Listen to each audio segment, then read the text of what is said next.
return. Hey, folks, you know, I get an email from people once in a while that's like, man, that dude is too intense. I'm sorry. It is true, I am. And I don't deny it, because I'm passionate about the fact that our nation is being stolen from us while we sit here and watch the thieves in masks with evil intent and machinations from the pit of hell.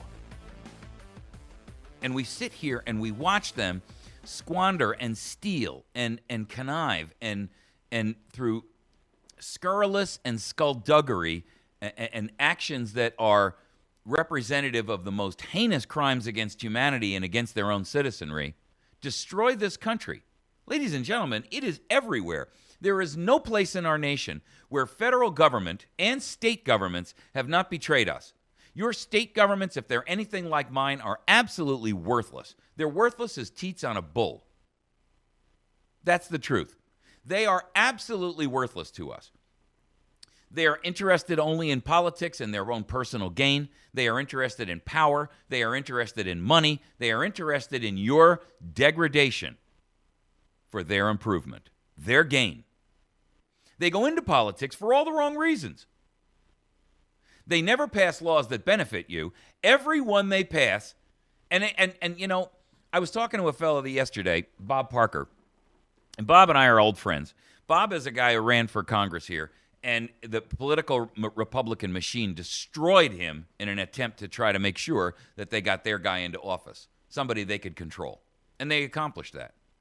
The truth is, you know, we were talking about our House and our Senate here in the state of Missouri, and how we've been trying to get some legislation passed for a number of things, including, not the least of which is to remove the Morpho Trust, get the state of Missouri out of a contract with Morpho Trust. This is the company who has the database on every driver's license holder in the state.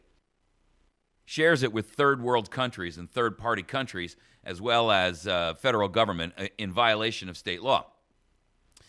And one of the representatives, you know, put forth a bill that was, you know, kind of rough to begin with, and never talked about it, never sent out an email to garner support for it, didn't really, but he put it up there so that he could say, hey, look what I did. But the truth is, the thing was never advanced. No one ever talked about it. It was never really promoted properly. You couldn't even find it in the legislative roster. And then the thing got chopped up and sliced up and diced up and watered down to the point where it was worthless, and no wonder it didn't pass, and frankly, thank God it didn't. You see, here's the problem. Politicians accede to our pressure, but only to the extent that they create a bill which they know they'll never get passed, and they make a token effort to accomplish something, and then at the end of the day, either they destroy it, they self-destroy it, or they allow their compatriots to destroy it. And ultimately, the only thing that Congress and on the federal side and their state assemblies do is they continue to pass more laws. Let me tell you something. Your job, whoever you are in Congress or state assemblies, your state senates, your state houses, your job is not to pass more laws. We don't need more laws. We've got so many flipping laws on the books, ladies and gentlemen, that if everybody listening to this program right now stood on each other's shoulders, we wouldn't be able to reach the top of the pile. We don't need more laws. We need a whole lot less laws. The only laws that need to be passed are those that limit them. I got to tell you, I listened to an interview last night with Judge Andrew Napolitano on Hannity, and they were talking about these outrageous eminent domain cases. I want you to hear this entire segment. It's about 10 minutes. So, you know, you're going to have to just look at my ugly mug because I'm going to listen and watch with you. You can't watch it on our stream. I'm sorry. I don't have the software to be able to stream it and catch two images simultaneously. But if anybody wants to donate the $400 it's going to cost for us to get that software, please do, because I'm dying and I can't afford it myself. You can do that by going to our PayPal website and using our PayPal link. It's $400. That's what the software costs. We don't have the money. I can't afford to put it out of my pocket anymore. And if you can make that gift to this program, not only will you benefit, but so will everybody else out there. It's $400. We don't have it. Anyway, the point with this particular discussion was Napolitano was talking about the unconstitutionality of eminent domain and how it's been abused. And I want you to hear the entire episode because it's very, very telling. Absolutely wild. Now, let me explain. Now, for weeks, we've been covering the story about rancher Cliven Bundy in Nevada and how armed federal agents and snipers began impounding his cattle, all because they were grazing on public land and eating public grass. Now, last night on this program, we also introduced you to Seal and Andy Barry. Now, they're a couple who lost their dream cabin in Colorado simply because the government decided it wanted their land. Why did they? By the way, I'm going to interrupt this a couple of times during the course of it because I want you to hear the key points, and this is part of our critical analysis of this.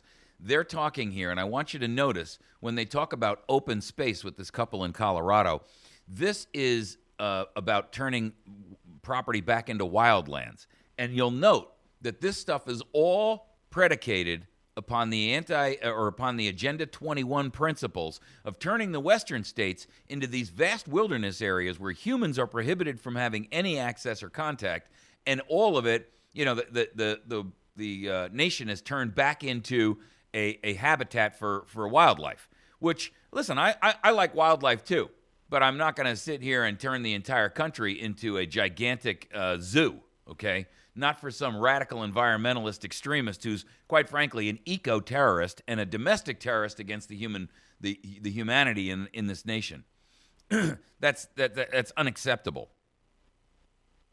Want their land for, quote, open space. Now, the couple tried to fight for it, but they told me it was pointless and that they ultimately had to give up their dream cabin for just a fraction of what they paid for this. Watch this. They originally offered $30,000, and we were able to get $115,000, but we had almost $80,000 in legal bills. $80,000 in legal bills, but you paid $550,000 for the whole thing, right? We get to keep part of it, but the 10-acre parcel that they're taking, we finally felt like we just had to, when their price came up to enough to cover our attorney fees, we had to take it. We have 2 kids in college. We couldn't keep fighting. All for open. You see, here's the problem, ladies and gentlemen. What this is financial attrition. The federal government has absolutely unlimited resources, bought and paid for blood money that they've stolen from you, and they're buying and paying attorneys to do nothing but file briefs against these people all day long. You, on the other hand, are required to have legal counsel to go fight against an unconstitutional, unethical system, which your hearing is heard by a judge who, frankly, has works for the agency itself that is persecuting you, and you have no way to actually ever win because you cannot afford the financial the battle. You can't afford to pay the attorneys endlessly. And those attorneys that they have are on staff. Those people are getting paid a salary whether they're sitting there drawing cartoons or drafting legal briefs. And I have to tell you, having been through the federal system, most of the time, their briefs don't even make sense. They just throw a bunch of crap on paper and they shove it in front of the court. They make the most outrageous, unethical, illegal, immoral claims. They tie cases to it that don't have any relevance. I've seen it firsthand. I fought against it. I won against it.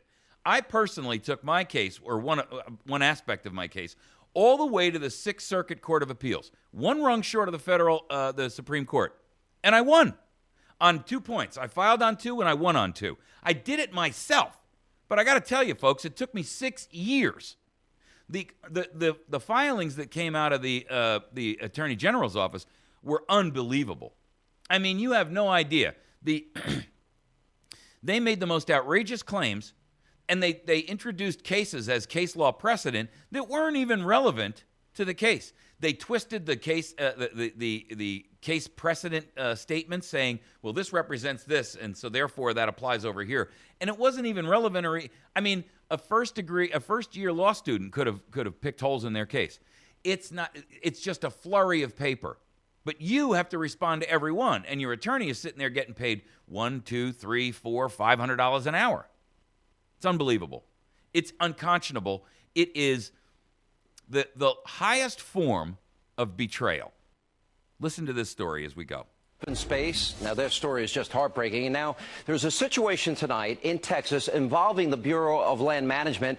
Now, this is about to get very, very messy. Now, the Texas Attorney General, Greg Abbott, who'll probably be the next governor, wrote in a scathing letter to the BLM director, remember Harry Reid's good buddy Neil Cornsey, that he is deeply concerned that his agency could seize a 116-mile stretch of land along the Red River. Now, Abbott wrote, quote, "As Attorney General of Texas, I am deeply troubled by reports from BLM field hearings that the federal government may claim for the first time that 90,000 acres of territory along the Red River now belong to the federal government."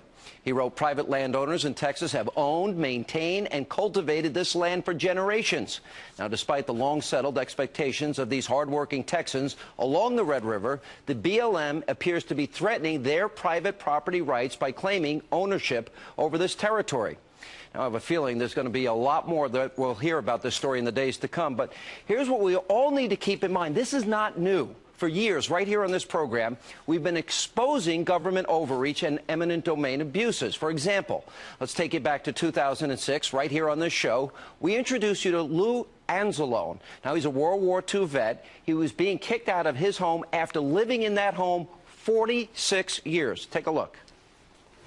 I lived in here since the first time I bought it.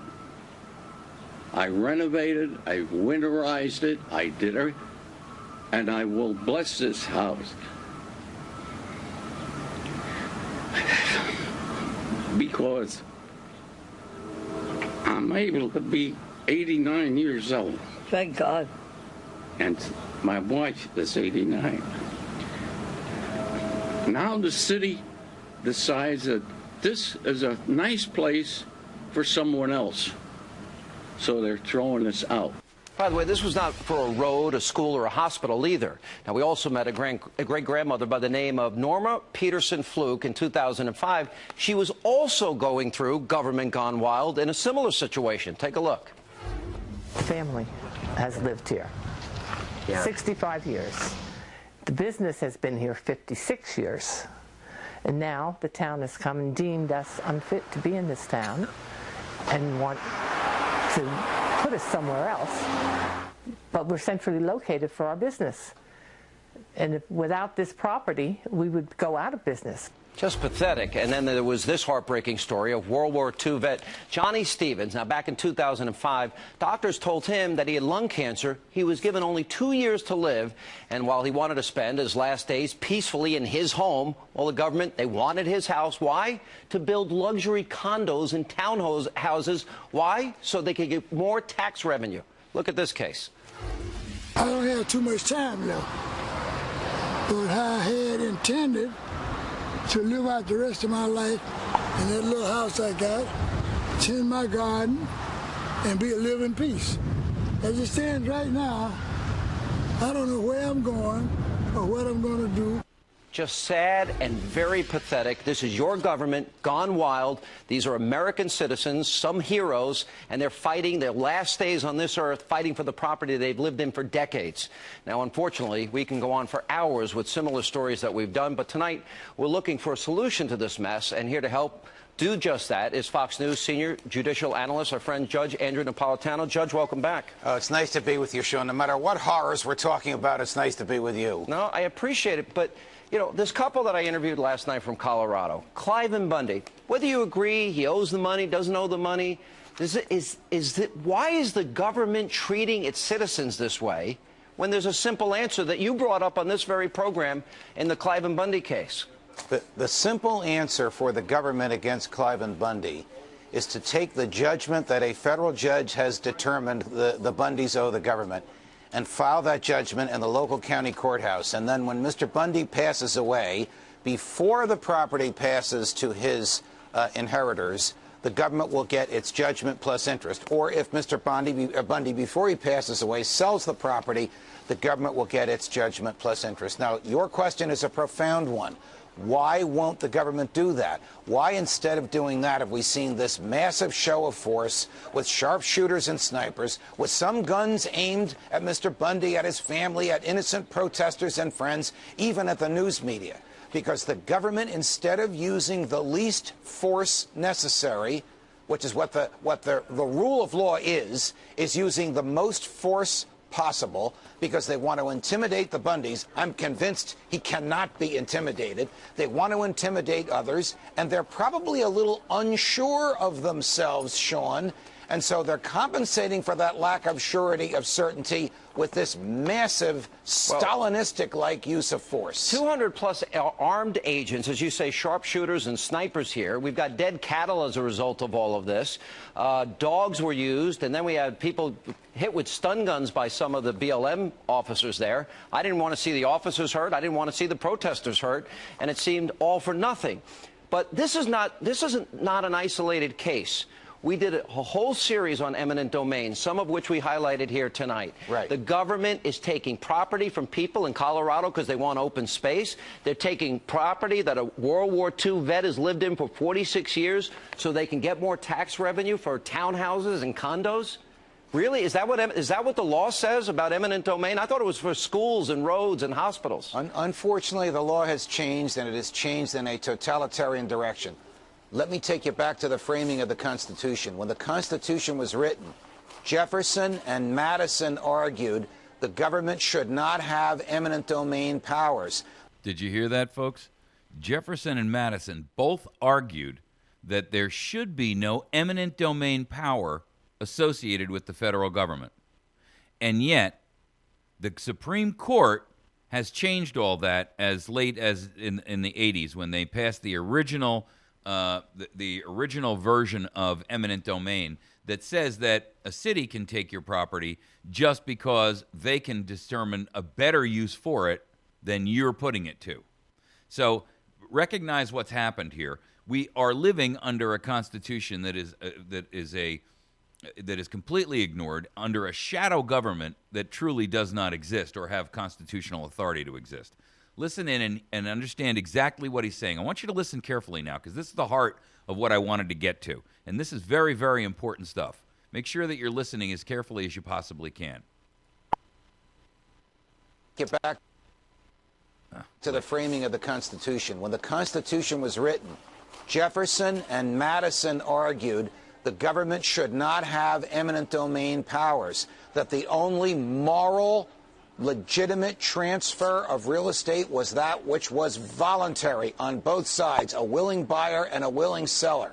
When the government takes your property against your will, no matter what they pay you for it, it is not a willing seller, it's just a willing buyer, the government. And often the government gets the property at a bargain basement rate. That's outrageous. However, before the Kelo decision of about 10 years ago, Sean, the government more or less, not exclusively, but for the most part, used property that it took for roads or schools or hospitals, legitimate public purposes where every human being could enjoy the new purpose of the land. And they were duly compensated in those cases. They got fair market value, or maybe a little above fair market value. Wasn't that the standard back then? Yes. All right, let me ask you this, because we have this case now in Texas, and we're going to get into it in the next segment as well, but where the BLM is now claiming this property on the Red River.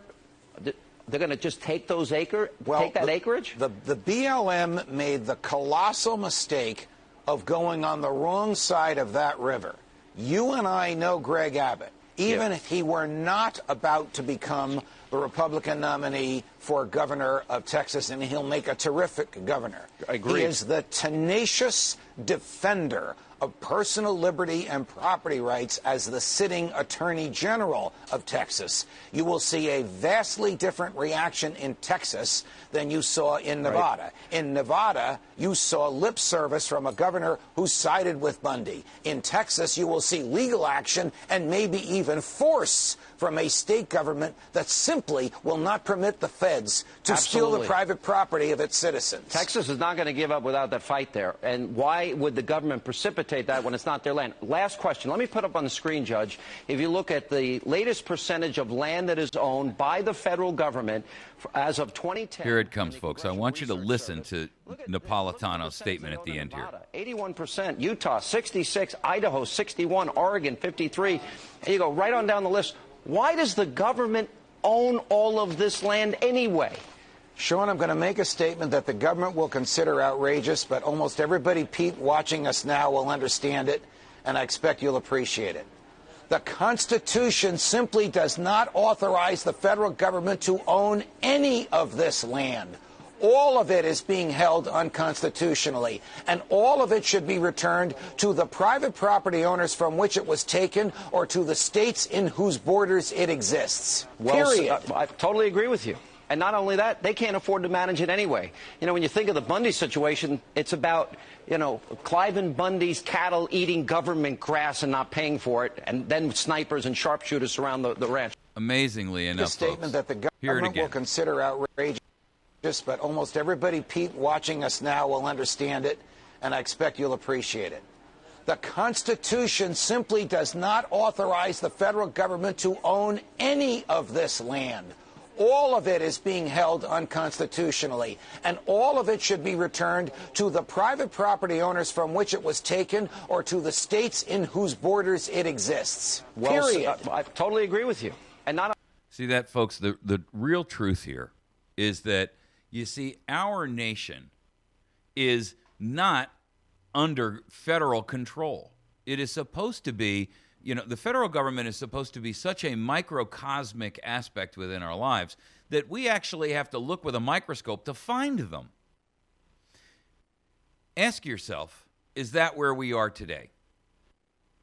What we have is a government that is acting outside the boundaries of the Constitution in almost every respect, in everything they do. This issue about immigration, the failure to monitor our borders, the issues about Benghazi, the gun running, the Attorney General's office involved in the most scurrilous betrayals of the oath of office and the conscience. I mean, this is the kind of stuff that shocks the conscience of the country. But here's the problem.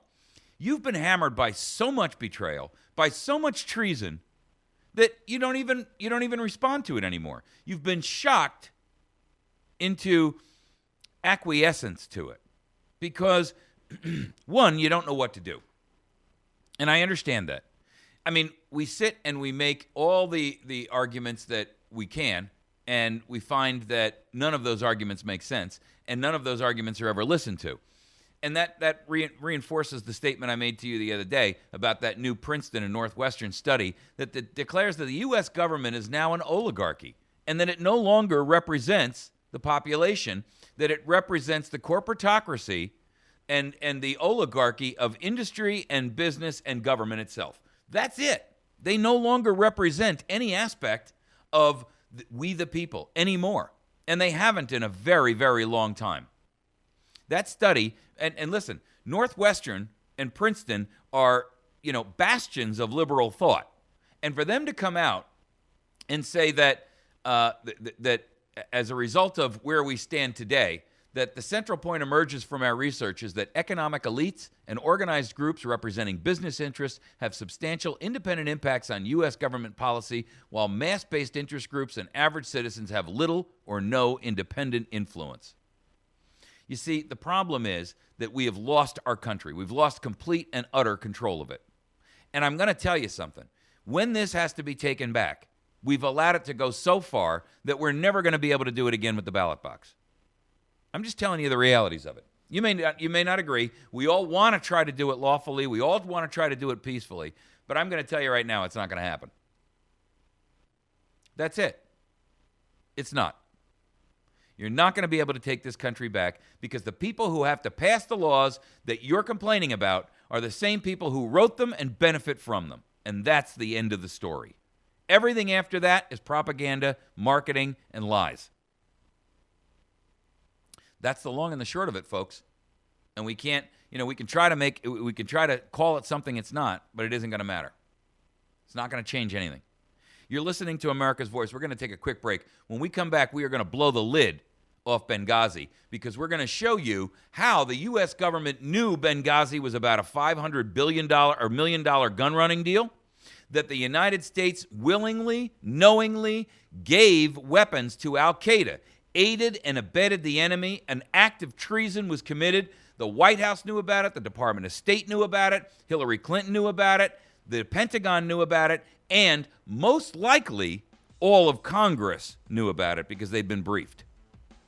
Ladies and gentlemen, that alone should be enough for an uprising of American citizens to say, we are on strike and we will not do anything until all of you are out and vacated. Vamos, out, done, finished, dishonorably discharged, permanently barred and blocked from ever having access to politics again. All of you were fired. None of you are getting unemployment. And in fact, if you argue one single word, we will exile you from the continental United States. We'll be back in just a minute.